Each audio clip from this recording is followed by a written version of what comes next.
விழுப்புரம் மாவட்டம் செஞ்சியில் முதலமைச்சர் மு.க. ஸ்டாலின் 72வது பிறந்த நாளை முன்னிட்டு முன்னாள் அமைச்சர் செந்தில் மஸ்தான் எலுமிச்சப்பழம் கற்பூரம் ஏற்றி திஷ்டி கடித்து நீர்மோர் பந்தலை திறந்து வைத்தார்.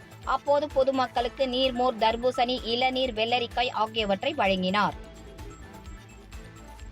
தமிழ்நாட்டின் நலனையும் எதிர்காலத்தையும் யாருக்காகவும் எதற்காகவும் விட்டுத்தர மாட்டோம். ஒரே இலக்கு தமிழ்நாட்டின் நலனையும் எதிர்காலத்தையும் யாருக்காகவும் எதற்காகவும் விட்டுத்தர மாட்டோம். இந்தி திணிப்பை என்றும் எதிர்ப்போம்.